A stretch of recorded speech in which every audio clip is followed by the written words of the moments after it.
I'm Cape Joel, and this is Comic Smack, your weekly, daily, all-the-time, anytime comic show where I give you your fix of everything you need to know from the world of comic books and superheroes. And on today's show, we are taking a closer look at All-Star Batman issue number 13, the penultimate issue in this series. What happens when Alfred's dark and sordid past returns to make trouble for him and Master Bruce? Well, let's hop on in together and find out. So, picking up from where the last issue left off, Hush and the Gotham gang lords had left Bruce and Alfred to die when their hotel blew up. The two men are quickly crashing down to Earth. Alfred desperately tries to make it so Batman saves himself, saying that this is kind of their relationship in a nutshell, Alfred being afraid that if he's not dragging Batman down, then Batman is dragging him down to his inevitable death. Of course, despite the butler's protest, Bruce still ends up saving him anyway, because hey, that's just the sort of dude he is, am I right? And I hope you enjoyed that bit of Batman in your Batman comic, because the rest of this issue really does involve mostly flashbacks to Alfred's time in the Nemesis program. You see, before Alfred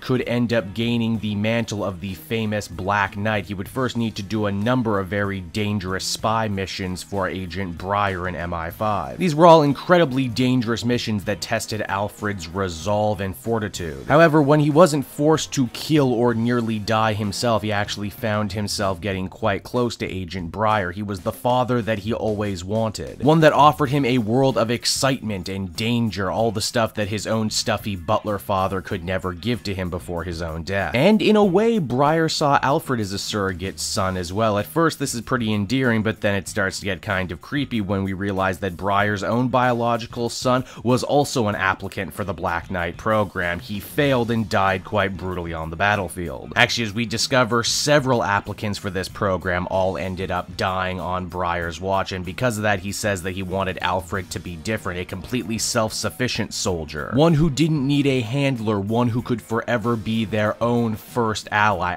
Thus the title of this story. Now back in the present, after escaping the crumbling building, Batman steals a bike off some bikers and decides to head on off to find wherever Hush is hiding out. He has it on good authority that Hush is probably hanging out in an old Elliott family estate, one that they had talked about when they were boys. Only here's the thing, when Batman gets there, Hush and the Gotham gang lords have all been beaten within an inch of their life by the Black Knight. Yes, it would seem that everything that has happened in this story from the very beginning, from the pirate families to the Genesis engine to the Gotham gang lords to Hush, it was all a bigger plot by Breyer to get his hands on the Genesis engine for himself. He says that he needs it to make the Nemesis project perfect, but moreover than that, this has all been part of a bigger, long con to get back at Alfred for abandoning him in the project all those years ago. This, of course, leads to the much bigger question, and that is, if Alfred was on the path to becoming the Black Knight, why did he leave all of a sudden? Well, it seems that he was digging through Breyer's own files one night and eventually uncovered the truth, and that is that Breyer killed Alfred's own father. And just to add the cherry on top of the villainous sundae, now Breyer has absconded with Batman and wants Alfred to meet him on the field of battle. Of course, Alfred's not dumb. He's not going to go into this fight on his own. Instead, he decides to recruit some help